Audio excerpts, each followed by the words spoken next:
Agent ठरवण्यामागे या दोन मंत्र्यांच्या हातून त्यांनी उपोषण सोडलं ते सुद्धा आहे. नाही राऊत साहेब, तेच उपोषण मागे सोडण्यातला आणखी एक मुद्दा असा आहे की त्यांनी मध्यरात्री हॉस्पिटलमध्ये सरकारच्या प्रतिनिधींकडून, जे प्रतिनिधी त्यांच्याशी चर्चा करत होते त्यांच्याकडून अन्न घेतलं आणि उपोषण मागे घेतलं.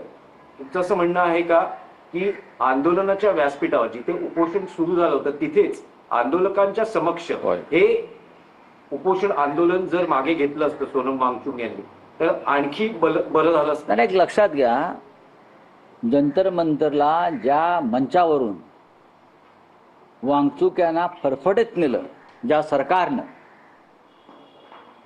सरकारनं आंदोलनाची अप्रतिष्ठा करून, बेआबरू करून आंदोलन चिरडून टाकण्यासाठी 20व्या दिवशी 21व्या दिवशी क्रूश झालेले वांगचुक यांच्याभोवती पांढरी चादर उभी करून भिंतीसारखी त्यांना अक्षरशः स्ट्रेचरवरून सुद्धा नेलं नाही, त्यांना परफटत नेलं. त्या सरकारला हे दाखवायला पाहिजे होतं आम्ही सगळ्यांनी की त्याच जागेवरती आम्ही जाऊ आणि आम्ही उपोषण सोडू. कारण हे आंदोलन देशाचं, हे आंदोलन एका व्यक्तीचं नाही. एकटी व्यक्ती जेव्हा उपोषण करते, आंदोलन करते, तेव्हा त्याला काय अर्थ नसतो. असे रोज अनेक लोक बसतात उपोषणावर. पण जेव्हा त्या आंदोलनासाठी लाखो लोक रस्त्यावर उतरतात तेव्हा ते आंदोलन देशाचं आंदोलन होतं, लक्षात घ्या. त्याच्यामुळे त्याच जागेवरती येऊन या हुकुमशाही सरकारच्या नाकावर टिचून हे आंदोलन, हे उपोषण सगळ्यांच्या साक्षीनं त्यांनी सोडलं असतं तर त्या दिवशी ती रात्र ही राष्ट्रीय तेजानं तळपून निघाली असते. नाही पण राऊत साहेब, एक असं आहे की आता पुढे काय, जे तुम्ही म्हणतात सगळ्यांचंच लक्ष आहे, कारण सोनम वांगचुक यांनी आपलं उपोषण मागे घेतलं.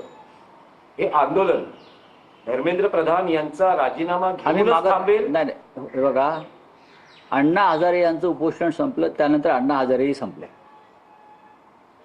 सरकार जेव्हा आंदोलनात सहभागी होतं, सरकारनं जर मागणी मान्य करून आंदोलन संपवलं असतं तर या देशाला एक नवी दिशा मिळाली असती. सरकारनं हे आंदोलन दडपलेलं आहे, दडपायचा प्रयत्न चालू आहे, हे सोनम वांगचुक यांना सुद्धा माहिती आहे. पण तरीही एक व्यक्ती या देशातल्या तरुण वर्गासाठी 26 दिवस उपोषण करतं, ही आमच्या सगळ्यांसाठी मोठी गोष्ट आहे. नाही राऊत साहेब, स्पेसिफिक प्रश्न आहे की धर्मेंद्र प्रधान यांचा राजीनामा घेऊनच हे आंदोलन थांबेल? माझ्या माहितीप्रमाणे कॉक्रोच जनता पार्टीचे जे प्रमुख आहेत अभिजित दिपके, त्यांनी आज जाहीर केलं आहे की आंदोलन सुरू राहील त्याच मुद्द्यासाठी, ज्या मुद्द्यासाठी ते सुरू झालं. सोनम वांगचुक हे सुद्धा त्या आंदोलनात सहभागी होतील अशी माझी अपेक्षा आहे. पण विरोधक पंतप्रधानांचा जो आज व्हिडिओ आहे ते म्हणतात की आम्ही पुढच्या आठवड्यात कायदा आणतो आहोत, विधेयक आणतो आहोत. आता विरोधी पक्षाची या देशामध्ये पक्षांतर बंदी कायदा आहे म्हणून पक्षांतर याने थांबवलीत का? पक्षांतर बंदी कायदा मोडून आमदार खासदार विकत घेतले जात आहेत. मोदींवरती विश्वास कोण ठेवतं का?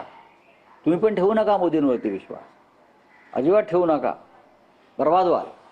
पक्षांतर बंदी कायदा अत्यंत कठोर आहे. पक्षांतर बंदी कायद्यामध्ये कोणत्याही प्रकारच्या फुटीला आणि परस्पर विलिनीकरणाला अजिबात त्यांनी महत्त्व दिलेलं नाही किंवा शक्यच नाही, मान्यता नाही. तरीही मोदी, अमित शहा, देवेंद्र फडणवीस हे जे लोक आहेत राजकारणातले, हे पक्ष फोडतात, आमदार खासदार विकत घेतात, लोकसभा अध्यक्ष त्याला मान्यता देतात बेकायदेशीरपणे. ही त्या कायद्याशी, संसदेत झालेल्या कायद्याशी बेईमानी आहे. त्याच्यामुळे मोदी जो काय नवीन कायदा आणतात ती त्याच्यापेक्षा मोठी बेईमानी आहे. बोलिये.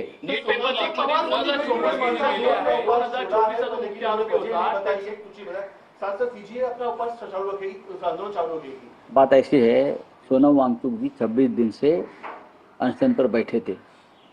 आसान नहीं है इतने दिन तक अनशन लंबे समय तक खींचना.